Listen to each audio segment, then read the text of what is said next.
Hello, Friday, nearly the weekend.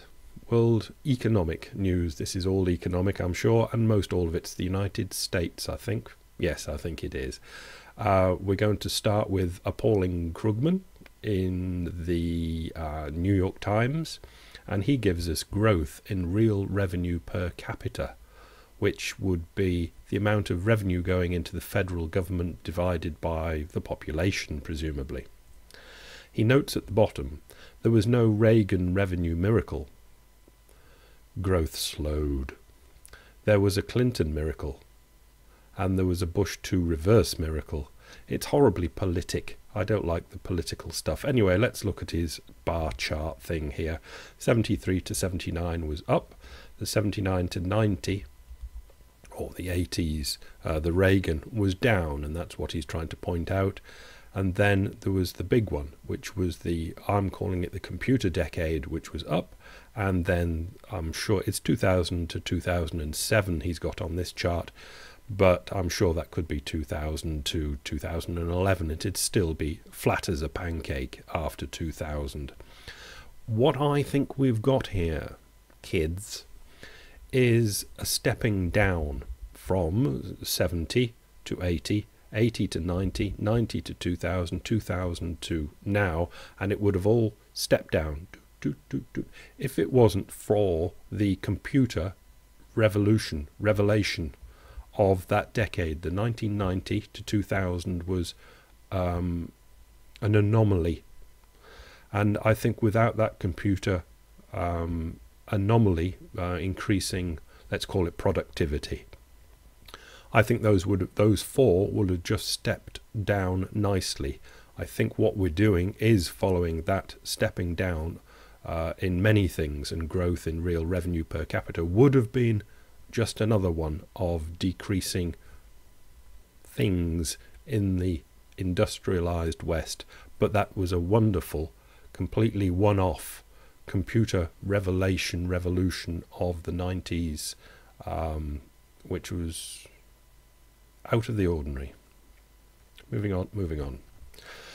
Staying with the New York Times, though, how the government dealt with past recessions, and this is an interactive one you can link and go to and actually listen to them talking to you about it, but I'll read it to you. In 1960, in that graph going right across, it's highlighted in yellow, you can see two little down bars, which is GDP going negative, making for a recession. So this is the early 60s recession, called the best and brightest.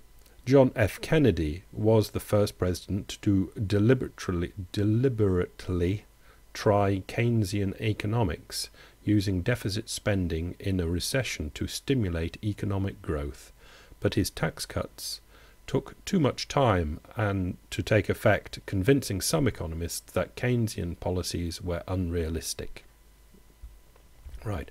The next two were 1969 and 1973. Now they're highlighted because it's a different chart. Yep. 2B, this is.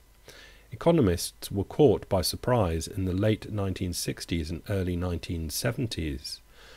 No models predicted increases in inflation, but it kept rising, possibly because of military build-up. Although President Nixon tried wage and price controls, fiscal policy was not key in getting out of the recession. Moving to the 1980s, the double dip. 80 and 81. Both fiscal and monetary policy played a major roles in the recession of the early 1980s. President Jimmy Carter's Fed chairman Paul Volcker raised the federal funds rate so much that it may have caused the 1981-82 recession. So inflation was so much, he raised the interest rate so much it caused the double dip, the 81-82 recession. The increased spending and tax cuts under President Reagan, Keynesian in consequence, if not in design, led to economic recovery. Don't tell Paul. 1990, again just starting in the decade, there was a recession. The Persian Gulf War and rising inflation again combined to cause the 1991 recession, which in turn caused a credit crunch. The federal government increased unemployment insurance benefits, but most of the recovery came from Federal Reserve Chairman Alan Greenspan, who cut Federal Reserve funds rate several times, which secured his reputation as a significant chairman, and now as a significantly reckless chairman. Moving on to 2001. After the dot-com crash, 2001 recession was a result of the tech bubble's bursting, which drained wealth around the country, and the September 11 terror attacks. President George W. Bush's tax cuts, mainly still in place, tax cuts provided a stimulus, and the Fed cut the federal funds rate several times and provided discount lending to combat the recession. The low interest rates, however, may have contributed to asset bubbles. There's no doubt about that. Greenspan thought he did so well the last time, he did it again, and people just started betting on it on the stock market and in housing, and we know all the story of housing. Anyway, that's that from the New York Times. Let's move on to a chart which is arguable, let's say, but it's an interesting argument point. USA, real federal productive spending versus less productive spending. And this goes back to 1970.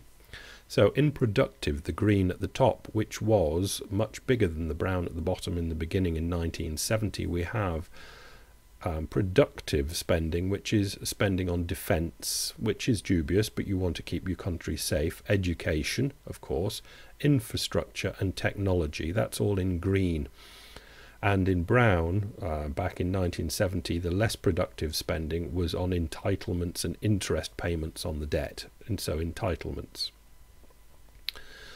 And we get up to date as this chart goes, and it's cranked up more and more, where the numbers have swapped over from, what was it, about 60-40 to 40-60 now. And the 60, the main spending, is on what is described here as less productive, spending on entitlements, etc. California employment in millions. This is Grigor again. He hasn't put the oil price on this one, but we get the idea of unemployment in California. And if we trace across where it is bouncing along the low now, it's back to where it was in 2000. At the dot-com crash time, unemployment is where it was 10, 11, 12 years ago. This is from Paulie Krugman again. And it's the chart that Ben Bernanke's just put out for unemployment and how the Fed projects it for the future. And as you can see, it's, let's not say optimistic, because it's where it is now, up near just over 9%, isn't it? 9.1. And it's projected to come down to about 7 by the end of 2013, or we could even say 7 by the start of 2014. And in the longer run, the Fed expects it to be back between 5 and 5.5%. But you can see, if you carry on the projection of the spray coming from now in blue and project it down, it'll take a long time before it gets at that rate down towards the 5.5. Just doing it by eye, I'd say it'd be lucky to get there by 2018 or 2020.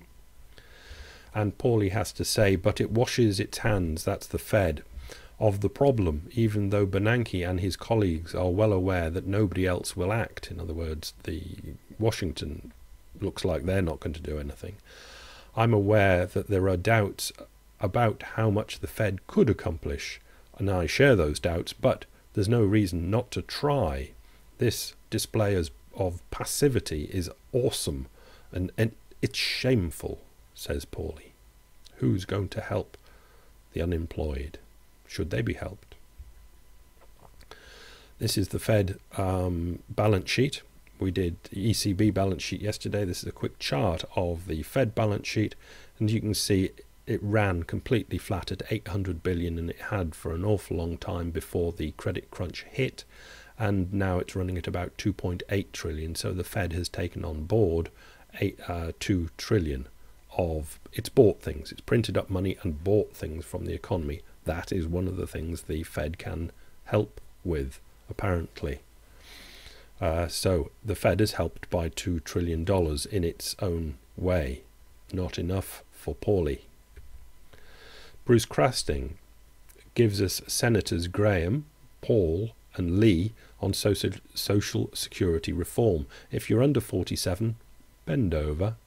3 heavy-hitter Republican senators have put forward a plan to restructure Social Security.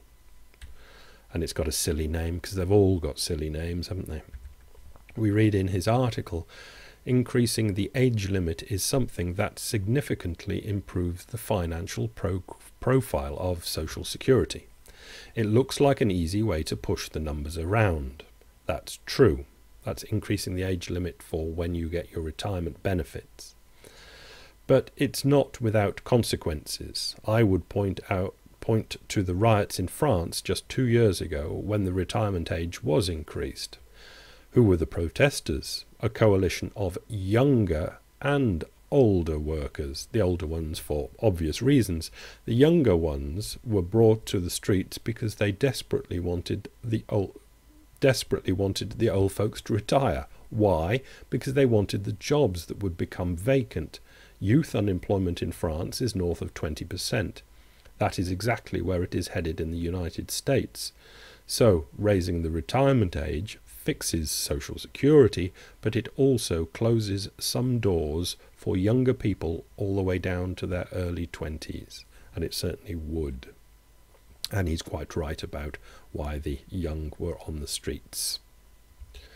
One of the reasons they were on the streets anyway. Later in the article, so who are the losers in the Graham-Paul-Lee plan? The answer is anyone born after 1966. If you're younger than 47 today, bend over. The boomers are going to screw you. You're going to pay more than you should, and you're going to get less than the boomers got. How could that possibly happen? Well, easy. It's the demographics. Those who will win this age war will just simply outvote those that will lose. The boomers will outvote the youngsters. It's more, the boomers know what they want. The boomers wants their pensions, they do's. And they will run like the hare. And the youngsters, the foxes, not so involved in it, just won't catch them. The boomers will vote themselves what they want, and the young people, in this case anyone born after 1966, will have to pay for it. Good weekend to all age groups. I go. Bye.